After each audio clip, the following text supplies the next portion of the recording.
And we are live. Hello, ladies and gentlemen. Welcome to another edition of the Eagle Eye podcast. It's episode 6. And boy, do we have plenty and plenty to talk about. Before we get started, of course, let me introduce my main man himself, Mr. Dylan Jimenez. How are you? I'm doing good, man. Thanks for having me again. All right, it's always a pleasure. It's always exciting when it's Tuesday because not only is it Taco Tuesday, but it's Podcast Tuesday as well. So I hope you guys are excited. I hope you guys grab those tacos I was mentioning about earlier.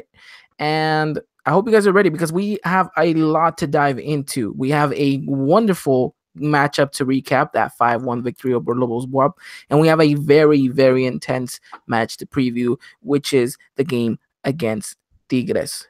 So before we do any of that, we just want to say from the bottom of our heart, thank you to every single one of you guys who's been supporting us. Really, everyone that's listened to us, watched us live, who interact with us on our Twitter page. Don't forget, the Eagle Eye Podcast has a Twitter page. Make sure you guys go follow them. The Twitter handle is in the description down below and in the show notes as well. So thank you to every single one of you guys who have supported us and have started this journey with us. So we thank you from the bottom of our heart. We did give away that scarf. We do have the winner. Dylan, do you want to read out the winner's name? His Twitter handle on Twitter is Decatico Lozano, and so we kind of had a little bit of problem ordering it because we didn't know what the name to put. But his name is Carlos Gomez, and so Carlos, congratulations, man, and thank you for your support. And stay tuned, guys, because there's still more to come. This is just the first of a few giveaways that we got planned up that we're gonna do. So don't you guys worry about anything because if you guys didn't win, we'll have plenty of opportunities, like my man said right there. We'll be giving out a couple of scarves here and there too once we reach a certain amount of followers, and who knows, maybe one day randomly we'll just check out a competition, say guess a number 1 through 50, and if you guys guess it right, we'll throw you guys a scarf your way. So again, thank you for everything that you guys have. Again, thank you to Tecatito Lozano for following us, and he of course is the winner. So huge shout out to him, and to every single one of you guys, because without you guys, this really wouldn't be as fun. So yeah, let's get into it. Let's get right to it. Let's review. Let's break down what happened in the Estadio Azteca last Saturday in a wonderful matchup that was America versus Lobos Buap. So this is a game that we talked about a little bit with our host Johnny. Huge shout out to Johnny who was on the last podcast. This was a podcast. This was a game that we all had confidence going in that America was the heavy favorite and was gonna come out the better team and with a good result. I don't know if I was expecting a 5-1 thrash from America, but I think either or, it was a great result for our Águilas. So I'm gonna throw it to you, Dylan. Game's all done, set, and what are your reactions after you see that 5-1 score result? Yeah, man, it's a good result. It's a great result, especially with some players gaining some confidence and also retaining confidence going into the game against Tigres, which we'll recap sooner or later. A little bit questioning with some of the team play. The team K could have been a little better, and it should have been a little better, especially since it's Lobos Buap. But overall, it's a good result. Especially for the player like Cecilio Dominguez, who really stood out the most. It's just whether or not Cecilio can play up to that standard against Tigres, and maybe he's gotten some confidence back. Well, we'll see coming up too when we kind of preview the Tigres game coming up. Yeah, we'll definitely be talking about Cecilio Dominguez and what impact he can have, and we'll go a little bit down and break down exactly what we think his impact was during the Lobos matchup. So before we get started, let's talk lineup, because this is something that was very important.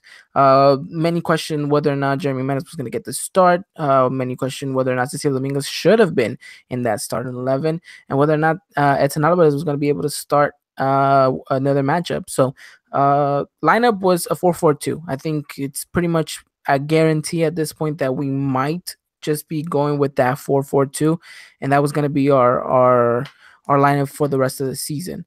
So it's Marchesín in goal, it's Paul Aguilar, it's Bruno Valdez, Aguilera, Carlos Vargas, and then you jump into the midfield, which your wingers are, Cecilio Dominguez, Renato Ibarra, and in the midfield you add Guido Rodriguez with Mateus Uribe. Up top, Henry Martin and Oribe Peralta. So this is kind of a lineup that I'm pretty sure you predicted closely to this lineup, as well as Johnny. So what's your guy what was your initial reaction seeing that, okay, this is the lineup that we're going to against a fairly weak Lobos? I mean, regardless of the lineup, I think any lineup would have been strong going up against Lobos. Especially with Lobos, how kind of poor they've been defending this season. But you can never underestimate any team, in my opinion, regardless of what their record shows or how they played or anything like that. Because, like you said too, it seems like the teams that are supposed to be easy to beat, America has trouble with it. But no, going and seeing the lineups like that, it was a good lineup.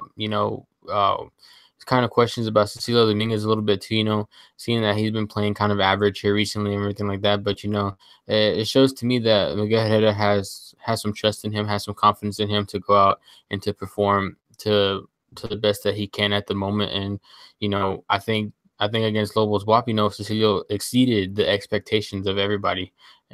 Especially mine and probably Johnny's too. Last podcast, Johnny once I'm gone, I don't think Johnny expected him to come out playing like that. I don't think nobody did.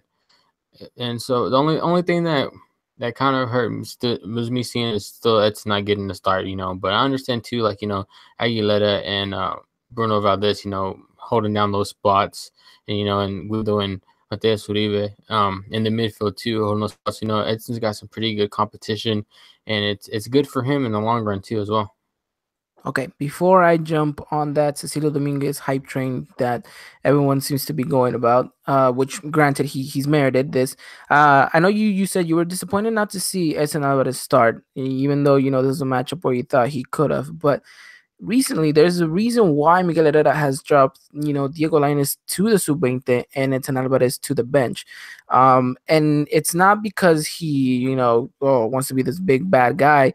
It seems like he's doing it for the well-being of both of these players. I read that in in a Mexican newspaper that the reason why Herrera has benched these two players was because they were kind of getting to a level of cockiness that was not good for the team nor for the player.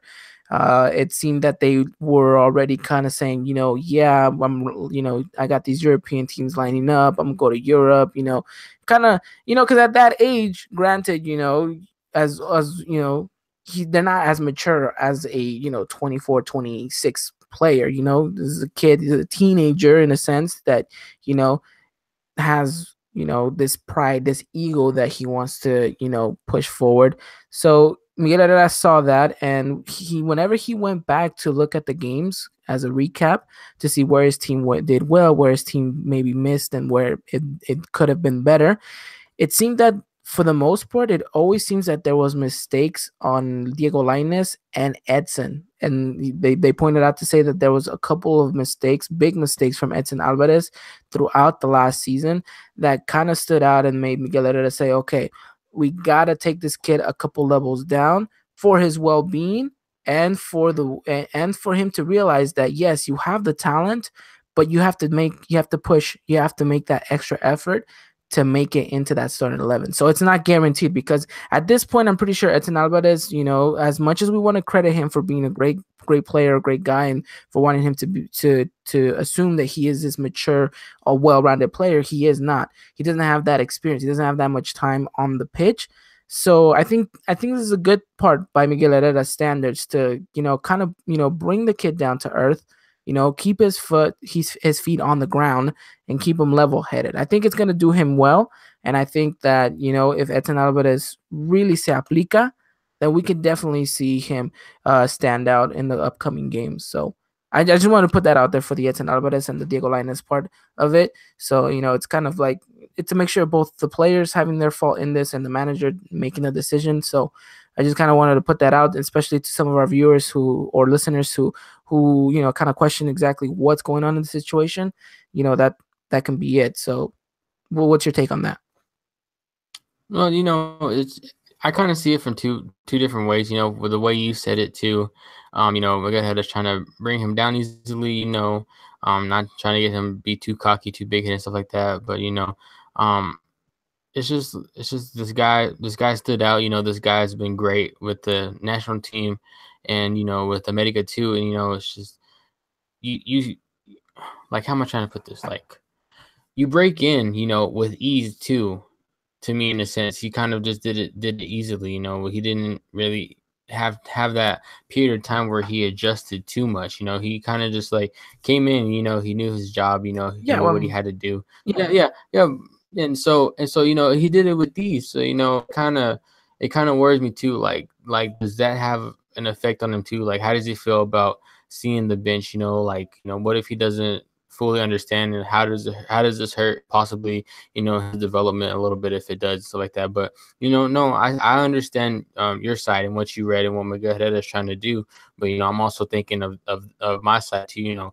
How does this hurt him in a way too, other than him being letting this be a teaching moment to him. Yeah, but I mean, in the end, I think he needs to see it that way. He needs to see it as a teaching moment. But I mean, it's without a doubt that we know that he will fit perfectly in any upcoming America team if he can kind of write it out, take this on the chin and you know he just progress, learn from it. Really, that's what he's got to do at this point. You know, it's a learning experience. It's for him to build character on and off the pitch, which is a very important thing as a football player. You representing. He knows what he represents, but I think at this point he needs to see that maybe he was getting a little bit carried away.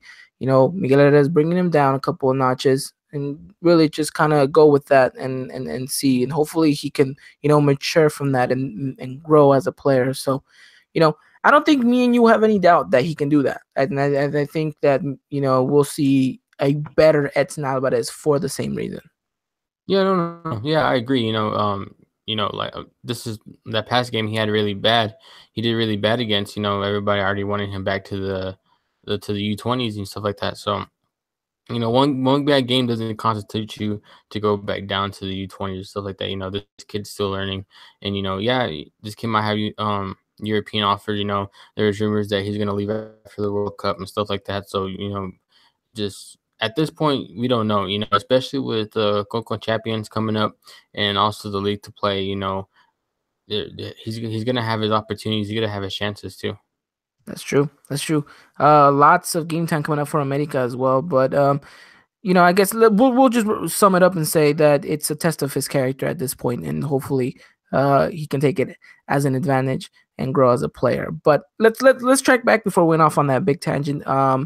Cecilio Dominguez had a absolutely great game. We saw a Cecilio Dominguez who was happy, who was confident, and this is something that we've been kind of forcing and saying in the podcast. You want a healthy Cecilio Dominguez, but you also want a happy Cecilio Dominguez. You want Ceci to be 100% in his confidence, because prior to this, he got the ball and he would lose it, without really making any real fuss about it. So, granted, I think what he had 2 assists, if I'm not mistaken, this game, which I is believe huge. so.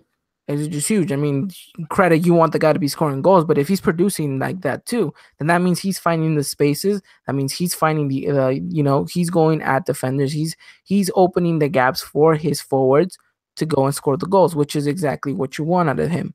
So I think for the most part, yes, great job for Cecilio Dominguez.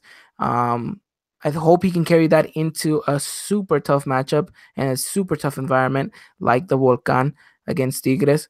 But I think overall the team looked very well. And for the most part, we saw players that have been performing continue to perform, like the likes of Henry Martin, scores a hat trick. We'll get into him a little bit more later down the podcast road. Renato Ibarra, what else can we say about him? Gets a goal and still seems to be one of our best players on the pitch. Guido Rodriguez, again, a very quiet game, but if you're someone who tactically likes to dissect and really pay attention to a game like that, then you would see that Guido Rodriguez had an absolutely amazing game. So I mean, all in all, the players on the pitch stood out and did a very good job. I think the defense had another good solid performance. Um, really, I mean, there's a couple of players that you want more out of, like the likes of Jorge Peralta, who we didn't see much, Mateo Uribe, who we didn't see much. Um, a couple of players here and there, but for the most part, the team looked well. But even though we had a 5-1 victory, even though we looked great, there was points in times during the matchup where I was questioning what was going on, because even though it looked like Lobos' plan was to just park the bus and take and soak in the pressure, whenever Lobos Buap got the ball, America looked a little bit stretched. And I don't know, was it because some of these players were not really wanting to go down to defend and they thought it was such an easy job that the defenders can do it all on their own? But I didn't like the way that we kind of gave up too much space to Lobos. I didn't like the fact that we were giving too many free kick opportunities in dangerous areas that, you know, I mean, what's your take on this? I mean, on the defensive side, we did well, but if you look at all these things that we did, what exactly is going on? What do you think? Yeah, to be honest, I think it's just a little bit more of, like you said, a goal fest. As soon as we saw Jeremy Menez come on, I think it was just a little bit more high pressure, a little more attacking minded, so I can kind of see why it was stretched a little bit. And I saw that too. There was times where like you said, the free kicks were given up. It just didn't seem like nobody wanted to come back and defend. Most part, I just feel like Miguel had pressed it so much because he saw what Lobos were doing. Like you said, like they were trying to park the bus, suck up some pressure, stuff like that. And he was going for the kill. He wanted us to have like a high press team, to get us a comfortable win. And it was a 5-1 win, which was really comfortable. And so, I'm pretty sure we're not going to see that against the Tigres, especially in the Volcan. We're not going to see that. We're going to see a more organized team, a team that's gonna be keeping together and stuff like that. Covering the spaces, covering their zoned area, and trying to stop Tigres from possibly scoring goal. Yeah, it's gonna be a whole different game when we go up against Tigres. But I just didn't like that, and I think I was messaging you that I didn't really like the fact that how we were playing. Even after we got that first goal, we were still sloppy. In the final third, we can't seem to finish our chances, and not just that, but it seems that we get short of ideas at times, which is something I really don't like. After the game opened up a little bit more and Lobos kind of brought their wall a little bit more down. That's when we saw the better side of America. But before that, we saw an America who struggled to connect passes here and there, and this is against Lobos Buap. I mean, what's going on right here? So, um, I want to see more of a precise America. They looked better than previous games, of course, but I don't know if that was because they are better or because of the opposition. But I mean, no disrespect to Lobos Buap, but with I just want to see a better America come against Tigres, because against a very, very good, talented side like Tigres, we need to finish our chances, and we cannot, give them the opportunity to get us on the counter, especially with the players that they have that can get us on the break. But aside from that, I really had a wonderful, wonderful time watching this America game. I don't think we've had a match like this in such a long time, where it was goal after goal and just emotion after emotion of happiness. I think really, for the fans, I think this is one of the best performance, obviously in the year, but in season prior too, because we got to see not only a goal fest but just wonderful play, and I think really that stood out to me. Yeah, just keep the clean sheet. One thing that kind of made me mad was we didn't keep that clean sheet like we should have. Yeah, that too. But I mean, you get it. I mean, you're up, 3-0. You're confident. The team's not really even playing, so they get one opportunity, and you know it was really much. It was really kind of like like Lobos Bob just kind of happened to find the ball there. You know. Yeah, I mean, just probably just a little bit of miscommunication, but different things are to come, against Tigres, especially the side that's going to finish top 3, in my opinion. Yeah, we're definitely gonna need to have our pilas on, because it's gonna be a tough matchup. No matter what, we're gonna have a very, very tough matchup against Tigres. But Yeah, the first half was actually, pretty decent. We go up 2-0, two great headers from Henry Martin. Um, not just only the pass was good, but if you look at the movement of this kid inside the box, it's absolutely amazing. I mean, he's getting in the right positions at the right time, which is great. And I think that's, he's working on it, and we're gonna see a very much more confident Henry Martin now that he's bagged himself a hat trick. And that's what we want to see. You want to see this kid keep performing. So we're going to the half 2-0. I think, we're both excited. We both think the best things are gonna happen. And then Miguel kind of just flips it a little bit and says, boom, I'm going to take Carlos Vargas off because Lobos Buap at that point had, 10 men. Shout out to Masa Rodriguez for getting himself a red card. Old time's sakes. I get it. So he takes off Carlos Vargas and brings in Jeremy Menez. And you questioned it. You're like, what's going on? What, why is he doing this? And I told you, he just wants to get a goal fest. Yeah, and obviously we saw, especially Jeremy Menez scoring too. It's just going back to kind of like what you said. The team seemed kind of stretched, stuff like that. That's probably one of the reasons why too. We had some players going forward. Like you said, nobody wanted to come back. But we're not gonna probably see this. Against Tigres. We're gonna see like an more organized fashion of a team and stuff like that. So, but yeah, props to Miguel Herrera for putting Jeremy Menez on. Created some more chances, stuff like that, and seeing our Frenchman score his goal or his goal in the second too. Which is absolutely amazing. The Frenchman gets his goal against Lobos Buap, and what a beauty it was, really. And it says from Renato Ibarra too, who had an amazing performance and scored a goal himself. I think just the way he connects with the ball so cleanly, so smoothly that it directs it perfectly. I don't want to say into the angle because it wasn't really into the angle, but close to the angle. And what a fantastic goal! I think that really was the cherry on top. Um, and then really what a performance from the guy. So I mean, I couldn't be any happier with a goal from Jeremy Menez, but I you see the guy play and he is still not 100% there. You can tell. Yeah, yeah. I think like we said in the last podcast, we'll give him his time. But great for him. Maybe he'll adapt quicker. Maybe he's coming stronger than what we really think. So maybe that goal really helped him out in his confidence and playing ability to play with the team. So maybe we'll see him perform better sooner rather than later. Yeah, I mean it is a very important matchup coming up next week this Saturday. Frenchman versus Frenchman. Although, um, you know, I know we mentioned this last podcast and we want to give him the time and the space to adapt and everything, but um, I I don't know how much time really is a good enough amount of time. I mean, because you got to take in consideration the fact that one, he wasn't playing in Turkey. Two, his age. Three, the climate and everything. The fact that he's in the higher altitude and everything. I really just I want to see the best Jeremy Menez that we can and at the fastest rate that we can possibly get him.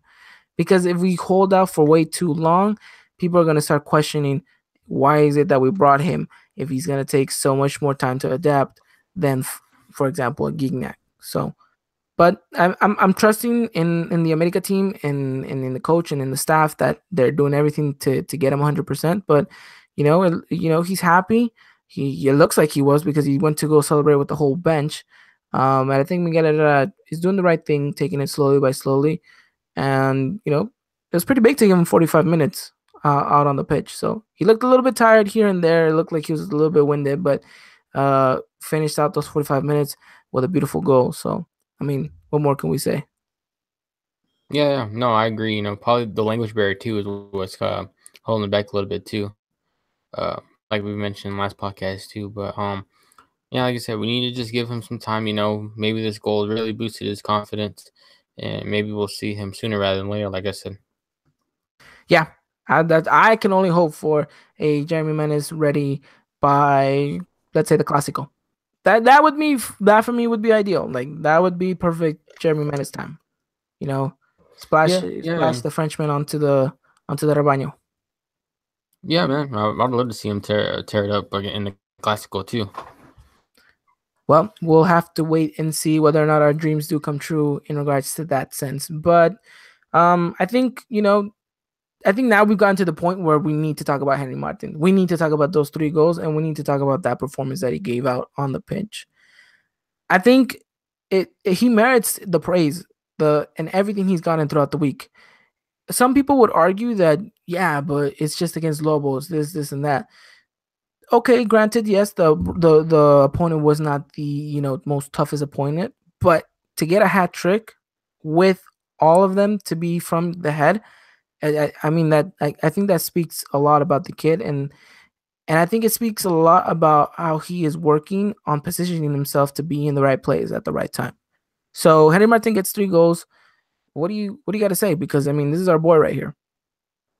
Yeah, like you always say, this kid's hungry. He's gonna come out hungry every game, which is good for us because this is our leading goal scorer right now.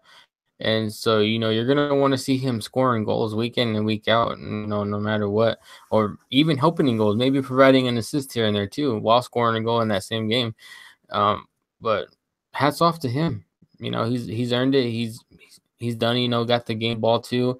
And, despite it being Lobos, like you said, getting a hat trick is tough and it's not easy. And, a hat trick can only boost your confidence so much. And right now, I think Henry Martin's pretty high right now in the sky, with his confidence.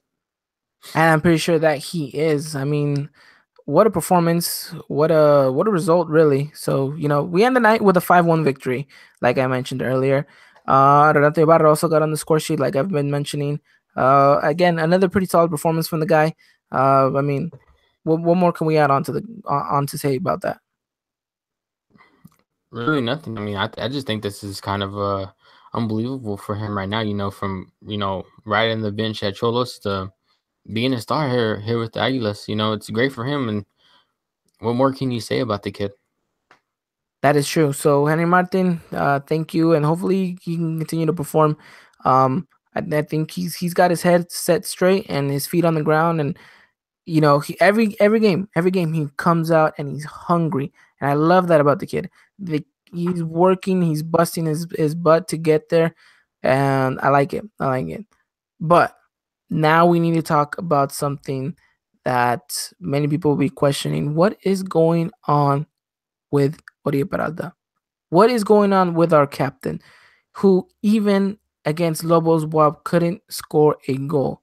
And let me be honest, it didn't even look like he was in a good position to even score a goal at times. I think I even mentioned this to you that at too many times did I feel like he was playing a little bit too deep and that he was just there to maybe act like maybe another midfielder. So I didn't really like that. I didn't really like his performance. What do you think? What's going on with Uribe? Is it the fact that he has a kid like Henry Martin in front of him? Is it the fact that maybe he's not getting enough balls? Like are they not feeding him enough? Like what's going on with Uribe Peralta? I think it's the fact that Henry's there and just not taking the chance of his opportunities, really. Because he had that header that was right there, but it just missed and it came off the post, right? His Correct. chances came off Yes, the post, yes, yeah, yes, yes. yeah, Correct. It came off the yeah. post. And then he had the missed penalty earlier in the season too. And so, maybe that's getting to him. Maybe the missed penalty.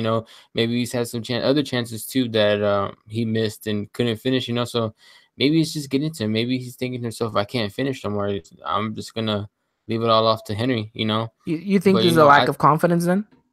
yeah, I can kind of see it as lack of confidence because like I said, the missed penalty and a clear header, right there that just came off the post, he's probably just thinking, what if I can't finish, no more? What if I don't have the means to finish no more? So, it's just weird to see him quiet, and it's frustrating me and making me upset a little bit that we can't see our captain score 1 goal so far in this tournament. And maybe it could be a slow start. Maybe it could just, like I think really it's more of a lack of confidence than anything. It could be that. It could be that. I mean, something could be going on in the background that we don't know of, but whatever it is, whatever the case is, I just hope for the most part, Oribe Peralta can fix this and will fix this, and for the most part, will get better, and hopefully as a team, because the team looks like they're growing in confidence. So I hope as the team grows in confidence that he himself does as well, and we can see him bag goals and provide assists and do what he has to do. And correct me if I'm wrong. This is the first game Oribe's been subbed off so far, has it? Is this the first game? Yeah, he gets subbed off, but really the only reason he gets subbed off is because he picks up that yellow card. Well, yeah, I mean, like, giving him that, yeah, but what if we never got that yellow card? Do you think he'd have been subbed off? No, no, no. I think if I had won, would have came on for Cecilio Dominguez. Okay, yeah, okay, yeah, I understand that. Yeah, I I don't think know. It's just that what I question too is what trust and confidence does Piojo have in Oribe right now? Even though whether it be his lack of confidence or his slow start to this tournament, like does Piojo still have it? Like, is it still full, or like is he slowly losing it? no. I think he has full confidence in his captain. I think the fact that he's wearing that captain on his band tells you a lot. Um, if not, then he would have taken it off him, and he probably would have benched him. Um, but I don't. I mean, I don't. I see Miguel Herrera still having a lot of confidence in his captain, and I'm not saying we should start losing confidence in him, but maybe we should start um, asking more of him. Which is maybe a little bit unfair because as Americanistas, we ask so much and so much, and he is actually one of the players that has been able to give us. He's done time and time again all the work ethic, all the hustle and the muscle that he's put out throughout the seasons. So I mean, it's a little unfair that we now that he's having kind of like a rut to go on the record and be like, what's going on with you, Peralta? We need you to do more. We need you to do this. We need you to do that. I'm not saying let's be leaning on the guy too much, but I'm just saying, it's a little bit of a difficult one. But I think we should ask more of Oribe Peralta, but we shouldn't be so quick to want him out. Also, Yeah, no. I'm not saying that I want him out. I mean, if it seemed like I apologize. I do trust Odie, but this guy's our captain, like you said. It's just I want to know what's going on in the coaching staff and everything like that. What they think of Odie right now too, and everything. Maybe they have different points of view. In some cases, but no, yeah, I agree. We need to ask for it even more. I think this guy has delivered time and time again. Piojo obviously worked with him before, whether it be with the national team or in his first stint too with America. But no, yeah, a little more from Uribe is what we want. Just want to go, and I think he'll be back with his confidence. yeah, I think just a little bit more. We'll give Oribe Peralta a little bit more time before we actually start, asking for his head or anything like that. But for the most part, we'll leave that as it is. So a pretty good performance, a pretty well-rounded game. We leave with a Henry Martin hat trick, Jeremy Menez debut goal. I think all we need now is for Ibarwen to show up a little bit more. So really, the team is gelling together and it's looking good. And you want this kind of confidence going up against Tigres. So I mean, overall, 1 out of 10, I think I'd rate this performance, solid 8.5. What would you give it? Yeah, I think I agree with you. 8.5, maybe 8 too. Maybe 8. Okay, 8.5. I can Yeah, get why. Yeah. yeah. Alrighty. Well, that was the matchup against Lobos Buap. Pretty happy. We get 3 points. At this point of the league, we are in second place. Just one goal behind Monterrey. So things are starting to cook up. Things are starting to get a little bit more spicy in the Liga MX table. So I hope you guys are really excited about this. Even if you're not Americanistas fans and you're just kind of, trying to see what the league is going to be like and everything, I promise you, stick around because the good part is just about to happen. We are, in the mix of, starting to see a little bit more plays.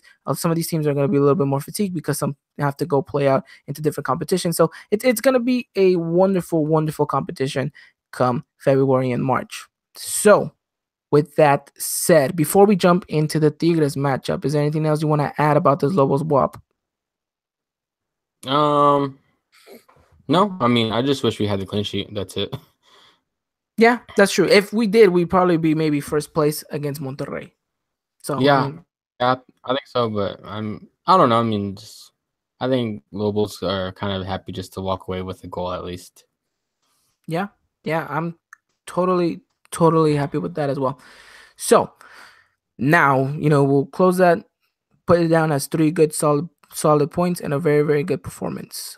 Now, before we talk about the Tigres matchup, there is something that we need to address to you, the viewer and the listener, because it is coming to the point where America's schedule is going to start, involving more matchups during the week and the weekend, and everything's going to get all mashed up.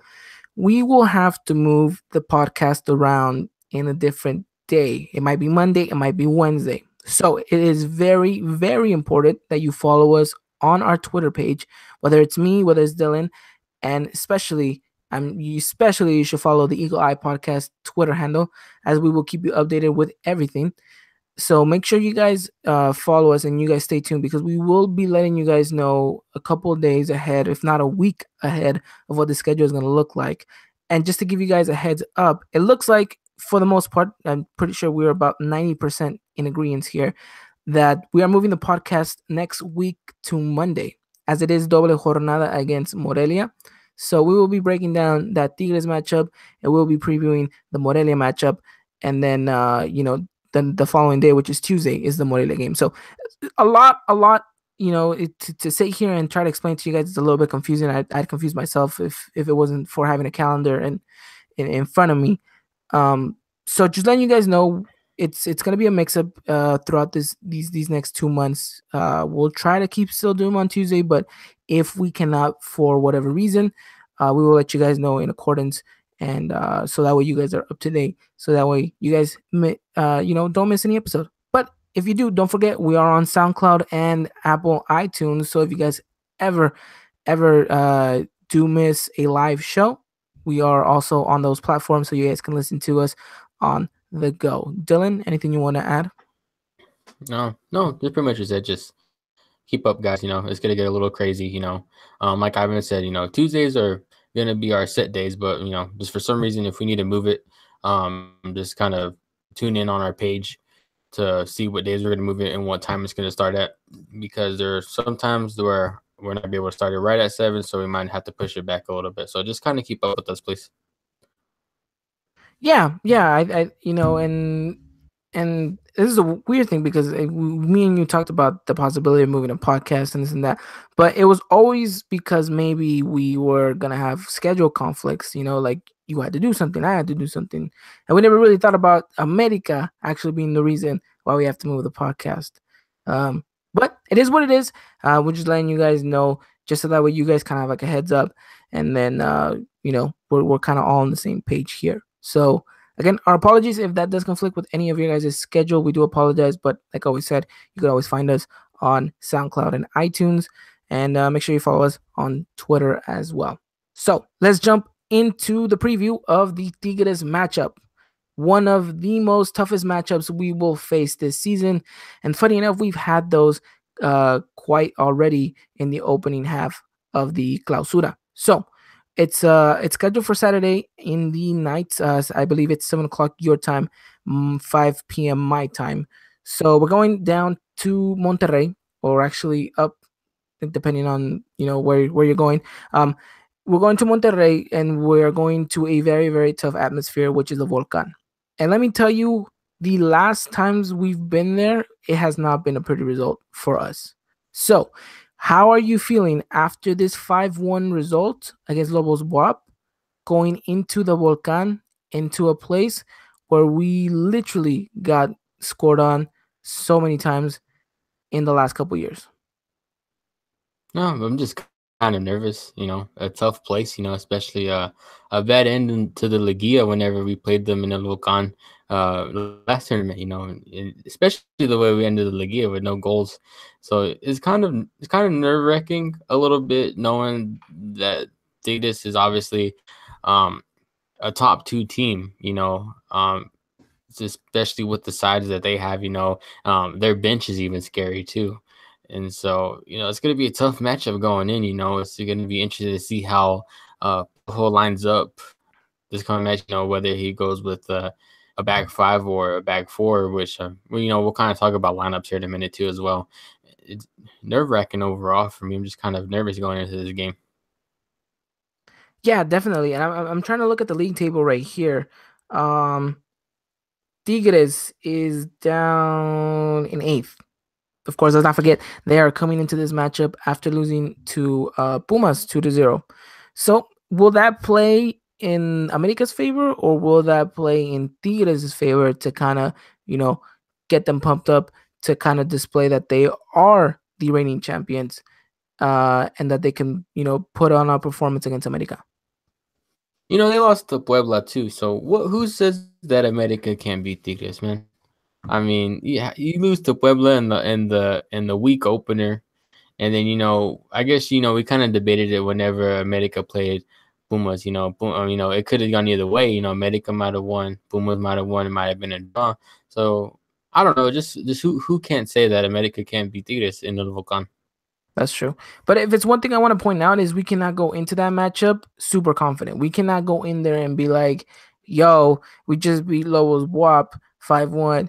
You guys just lost against Pumas 2-0. We're definitely going to walk all over you guys. We cannot do that. I cannot stress that enough that we cannot go into that Volcan with our heads super held high thinking that this matchup is an easy matchup because it's not. Because we have track history in that stadium that does not lead to good results. We've gotten them, they're there, and it's a possibility that we can do that again this Saturday, which I hope, and I'm really hoping that we can. But it's not an easy matchup. It's not a matchup to take lightly. And yes, we're coming off a very good, strong win, but it doesn't mean that we need to go in there super exaggerated confidence. So I think Piojo will get it right. I think if you can tactically be better than Tigres, then I don't see why you can't get the 3 points against them. Yeah, I mean, like we've always stressed too. You can't expect something easy, especially away games. Whenever you're traveling, because traveling is never easy. And it's always difficult on the road to get 3 points rather than it is playing at home. And like I always say too, you can't ever take any team lightly. Regardless of their record or who they lost to and everything like that. But there's still that chance. We've had some bad experiences at Volcan, but there's always that chance. And personally, yeah, I'm gonna go ahead and say Piojo's gonna get it right. I'm not gonna say I think he can or nothing. No, I think Piojo's gonna get it right because Piojo saw what happened in the Liga, and he's not gonna want a repeat of that. No, I think this is definitely a better America side than the side that we faced, in the Liga. This is because this is America who's actually scoring goals, and that was an America that was not. So there's confidence, and then I think we're definitely we're gonna be on it, and I hope for the sake that Pio Herrera actually gets this one correct. So, we're here, we're talking, and we're sitting, and I think it's fair enough that we both feel that America can get the 3 points come Saturday. Yeah, yeah. Just to kind of point out, Tigres also lost Javier Aquino to injury out Yeah, 2 to 3 weeks. Yeah. So no Javier Aquino for Tigres. But also that bench is kind of scary. They're stacked with players. So if someone goes down, there's somebody already there to replace him. That's just probably going to perform just as good as him. And so it's just kind of interesting, to see how Tigres will also line up coming up against us, knowing that they don't have the likes of Javier Aquino. That's crazy.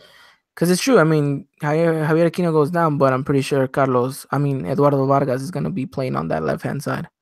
So, I mean, it's like they lose Aquino, but now they, gain another good player too. So it's, like you said, they're stacked with really good players. Um, but even so, I'm confident with the squad we have that we can go toe to toe. And the reason why I bring that up is like, we're sitting down here, we're talking about 3 points and that we believe and think that America can get that. Because I want to ask you this: if America walks away with a draw, will you be happy with that? Or will you feel deep down inside that no, I would have I obviously everyone would rather get the win, but if America gets a draw, do you see that as a good result or no?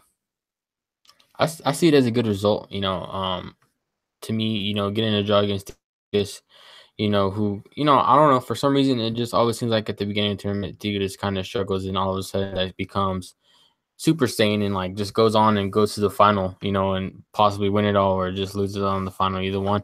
But no, I think a draw would be a good result in the long run for us, especially in El Volcan. I just think it'll be good overall. Okay, interesting. Because if we do get a draw, I feel like it's gonna feel like a draw that feels like a defeat rather than a draw that feels like a victory for me. That in the sense for me because I see this team, I see that what we're playing.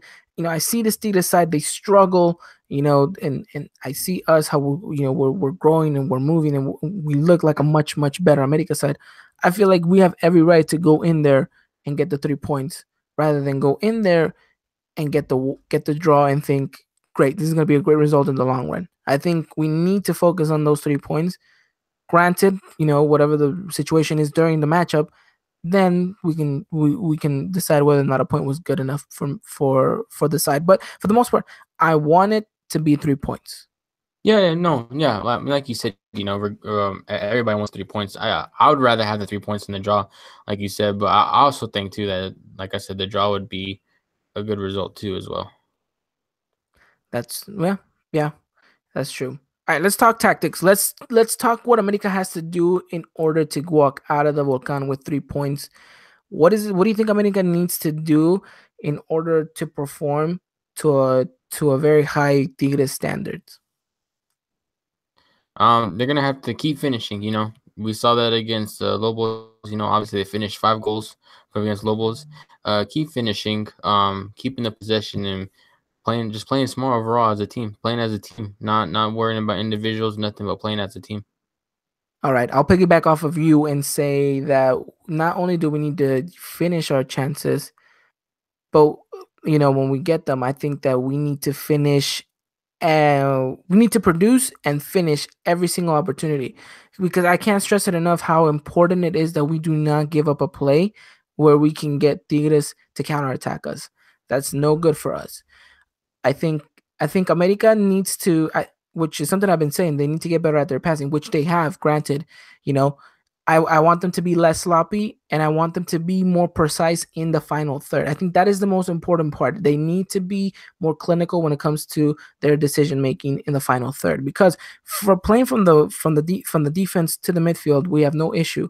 It's from the midfield to the attacking side where we seem to lack a little bit of sometimes creativity, sometimes precision, sometimes whatever it may be. I think that if America can link up well and can finish the passes and cannot be sloppy when it comes to those final passes and we finish those opportunities, and I'm not saying score every single opportunity. I'm saying finish, make sure that the ball goes, if it doesn't go inside the post, it goes close enough, if it doesn't go inside, it needs to be close. We need to finish off the plays.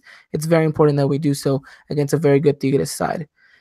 So we talked a little bit about the attack and what we think needs to be done. I think that two players that are going to have a very, very key role, and then we'll go to predicting our lineup a little bit later. I think Renato Ibarra, and I'm pretty sure Cecilio Dominguez is going to play. So Renato Ibarra and Cecilio Dominguez, these are two players that are going to have such a high role in this matchup against Tigres. Do you think, or would you disagree with what I'm saying? No, yeah. I don't know really about Cecilio Dominguez. I'd kind of say Renato and Henry. Especially with Henry coming off of that hat trick. People are gonna want to see him score 1 or 2 goals, maybe this possible game against a tough Tigres team. And so I think to me, Renato and Henry are gonna be the two important players going forward. True, Henry's going to be important in the sense that, if he gets his opportunity, he needs to put that away. But I'm saying the fact that, for example, Renato Ibarra on the right, Cecilio Dominguez on the left, I think they're going to have a very important matchup going forward because they're going to be in charge of doing the most creative side to charging against Tigres defense, to moving the ball, to finding those spaces. I think they're going to have a very important matchup. If they can find the space, if they can open up the game, then that is where America is going to get the victory from those two white players and how much they come back and defend because this is a Tigre side that likes to attack, especially at home. They're not going to be shy. So it's going to be important that America, those two players, that are quote unquote the wingers, need to come back and defend and help out because it's going to be a crucial role, I would imagine. So if those two players can come in and perform in that standard, then I see no reason why we can't walk away with the victory because of those two players. Yeah, no, I agree. Them taking on players, dribbling past them, providing key passes and whether it be crosses inside the box or passes that are traveling on the ground, in front of them, and then getting them to the right players to make sure they finish your chances. Yeah, yeah, I can agree to that. Alrighty. I think though, one thing that we need to touch upon is the defense. Even though as good as we've been defending, this is a new challenge. This is a very tough challenge. What do you think we need to do defensively in order to make sure that not only do we keep a clean sheet, but we make sure that this Tigres side doesn't score on us maybe even more than one goal? That's that's kind of that's a real tough question, because I like the back line the way it is now. I think the back line's been performing well together. This is a back line that despite Bar Aguilar not starting one game due to injury, this is the back line that's playing the whole season together, that knows each other, that knows where each other's gonna be, where their zones are, when it comes to marking and defending. So um it's kind of really hard to say because this back line just seems to be the back line to beat right now. Yeah, well, I hope defensively we can keep our, the same structure that we've been having. The players keep understanding their role the way they have. Like I said, if it was very important for Renato and Cecilio to have a good performance, I think it's going to be said for the same thing. Paul Aguilar and Carlos Vargas are going to have a very, very tough matchup. And I hope for the most part that they're on it because especially Carlos Vargas, he's going to have his toughest matchup yet in that left back position. I think he's gonna have to step up to the plate and he's gonna have to make sure that they don't get past him so easily and that he can break up the attack. So I think the key lies within that left hand side and whether or not we can stop Tigres from actually going and tearing us apart from that side. Yeah, I think coming into this game, in my opinion, Piojo's going to be a little conservative, because he knows how good Tigres is, going forward, how stacked they are with good players, when it comes to attacking, but I think he's not going to be scared to attack either. I think he might press up a little bit, going forward, trying to get players forward to create some chances and stuff like that. So I kind of see him going balanced in this game, knowing when to defend and knowing when to attack and move the ball forward to get those goals and create some chances too as well. Yeah, yeah, that's true. Yeah. So I mean, I guess this would be a perfect time. What's your lineup? What's your predicted lineup for the match against Tigres? Obviously, Martin Sin in goal, Bar Aguilar, Aguilera, Valdez, Carlos Vargas on the right, Renato Ibarra on the left, Cecilio Dominguez. In the midfield, I'm gonna go with Guido. I'm actually gonna go with Corona in the midfield, and then up top, I'm gonna go with Henny Martin and Oribe Peralta. Okay. Okay, I like it. I like it. I do. I'm gonna go with a 5-3-2 formation because, like you said, I think Piojo is gonna be very conservative, and we've seen this time and time again from Piojo when it comes to a matchup like this. He tends to fall and rely to his set formation that he always, has always worked for him, which is the 5-3-2. I would hope that he goes with that 4-4-2 because that gives us more of an attacking threat, and because that's what we've been using and that's what's been working. But I think he's gonna go with the 5-3-2. I think he's going Marchen goal, Paul. It's gonna be Bruno Aguilera, Edson, and Carlos Vargas. Then in the midfield, we're gonna have Guido as a center defensive mid. Then on the right, you're gonna have Renato Ibarra. On the left, you're gonna have Cecilio Dominguez. Up top, you're gonna have Henry Martin and Oribe Peralta. That's my predicted lineup. Yeah, I was kind of thinking the same thing too, as we kind of went along a little bit thinking about the lineup against Tigres and everything that, I was thinking 5-5-3-2, that's what I was kind of seeing more and everything like that. But I don't know. I just feel like he's to come out with the 4-4-2 because I feel like the 4-4-2 is kind of a little bit more balanced. I kind of see the 5-3-2 a little bit more defensive, obviously, because you got five in the back, but who knows? I can agree to that lineup too that you mentioned, that 5-3-2. But we're just gonna have to wait and kind of see, Friday whenever that lineup comes out when in this press conference. Hopefully, he does give it in his press conference. But if you guys are putting money on our lineups, I just want to put this on the record. I have yet to predict a single lineup that has actually been out there and has been good. I have always been wrong with my lineup. I always go adventurous. I'm not gonna lie. I always go for the risky one, and it never pans out. So if you guys are listening to this and you're like, "Yo, I'm gonna go with what I've been saying," hesitate a little bit because I'm 6 games into the season and I still haven't predicted the lineup. So just caution to the wind there, I guess. But no, yeah, I hope he goes with the four at the back too. The 4-4-2. I think it's been the best result for us, and I think the defense has looked very solid against even in a 4-4-2, especially like for example against Pumas, a very tough matchup in the sense that you had Nico Castillo, you know, and we still looked pretty good.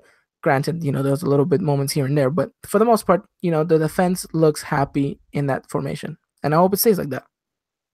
Yeah, going back a little bit too, I was gonna kind of joke around with you whenever you said, you kind of seen some problems from the midfield going to the attackers. I was gonna say let's just skip the whole midfield and we'll go from defense to the attackers right away.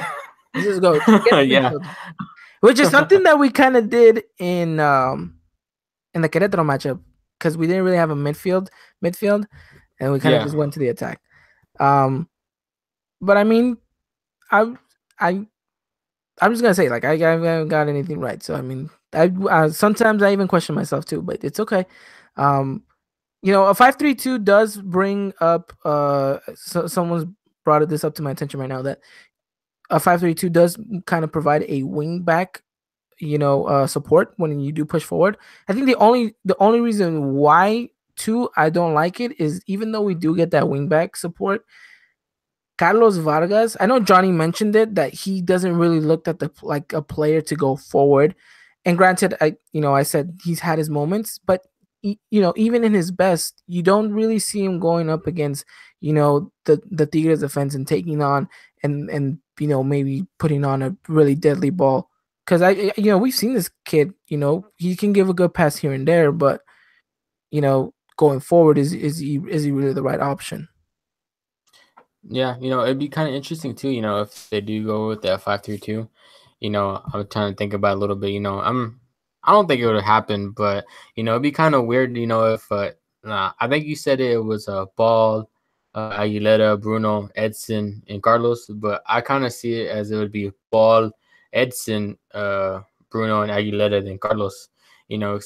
Since considering that Edson has played right back a little bit, with how much Ball moves up, obviously you can kind of move it a little bit if Ball does make his runs and stuff like that. It can kind of be a back four a little bit in a sense, but I don't think that would happen. But it's just something kind of random that I kind of thought about. Oh, okay. No, I mean, yeah, I can see that too. Yeah, but I don't know. It's just kind of something that I thought about, but who knows? We won't really know until we see the lineup. What's gonna happen and what we think will happen more. That's true. That's true. At this point, it's a guessing game, which for those of you tuning in, I'm pretty bad at. I love a good guessing game. Yeah, I think you've been on the money a couple of times here now. We should probably keep score to see, at the end of the season who predicted the best lineup. Then, yeah, let's do that. And then loser has to buy Whataburger. Okay. I mean, I'm guessing you're painting me as a loser already because I don't, there's no Whataburger here, so Whataburger. So I think I think that's your way of saying I'm gonna lose. But you know what? I'll take your challenge. It should be fun. Adding a little bit of competition into the podcast. I like it. So, that pretty much does it for the preview of the Tigres matchup. I think we're confident. I think we're happy with the way the team is performing. I think Piojo's actually, starting to get the team and the rhythm he wants. Let's put it this way. It's not going to be a 5-1 thriller by any means. It's going to be a very tough matchup. It can even be a little boring at times, ladies and gentlemen. Do not change the channel because I promise you, towards the last 15 minutes, it's gonna get real intense, especially if one of the teams has a goal already. So I mean, I'm excited for the matchup because this is actually the very first time you can say we came off a really good performance, and now we need to test that against a really, really good side. So I think this is going to be a perfect matchup. And I think, this is going to be a great, stepping stool, a great platform to go on if we do get the 3 points. Yeah, 3 points, dude. And all we can see is the sky from there if we can beat Tigres is with these 3 points. Definitely. Definitely. So, what's your prediction for the game against Tigres this Saturday? I'm gonna go 2-1. I think we're gonna come back. Tigres gonna strike first, and we're gonna come back. Oh, a comeback. Okay, that makes for a Yeah. great story. That's gonna make for a great podcast episode if we do come back. Henry Um, Martin, 90 minutes header. I'm wow. calling it. I'm gonna call it. Wow, that's risky, my man. That's risky. Okay, okay. I'm going conservative here because, as you guys know, too, when it comes to predicting score lines, it's the same way as predicting lineups. I mean, it's just it doesn't go. I'm going conservative here.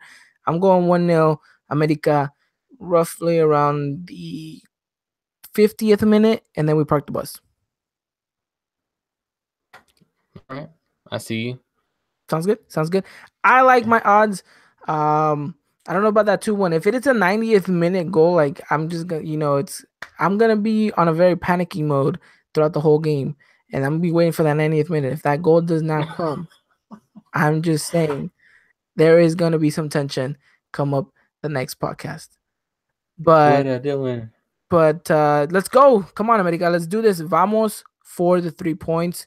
Do you think Jeremy Menez is gonna have a very important performance here? Like, is you think the fact that the Frenchman coming on against the Frenchman, and then it made I no think so. sense, but Yeah. No, I get what you mean. I think so. I think it'd be an interesting lineup. Frenchman versus Frenchman. It'd be kind of interesting to see how much Jeremy Menez plays. When he gets subbed in and stuff like that, and how much of an impact he'll have on the game if he has enough time.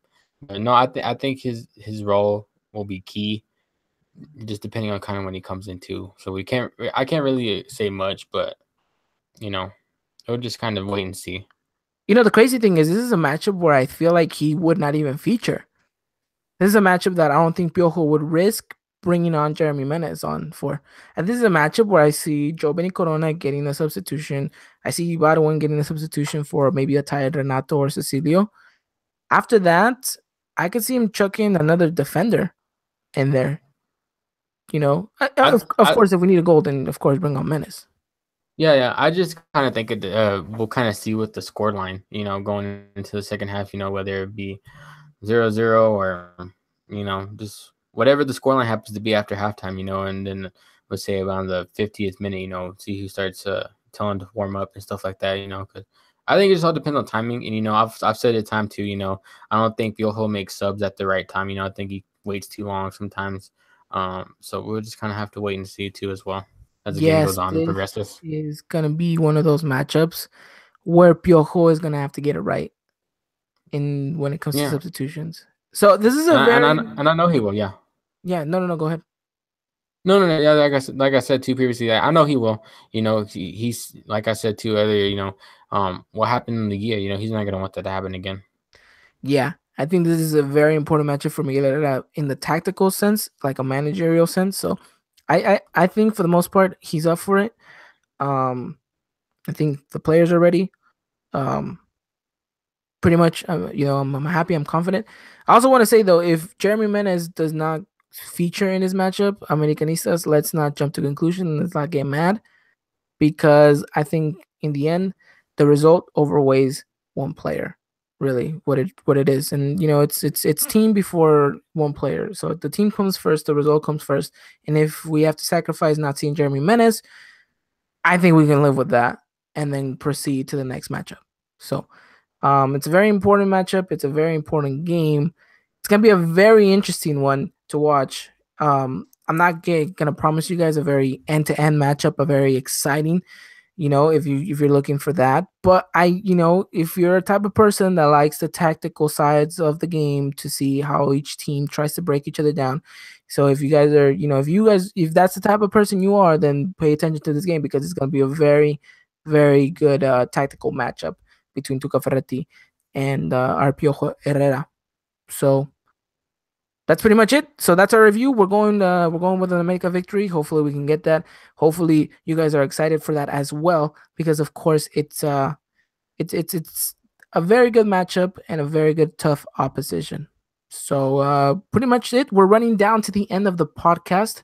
We're going a little shorter than last time. I know last time we dragged on a little bit longer, but of course we had Johnny Rico on the podcast, so that was one of the reasons too. We wanted to get as much as we could.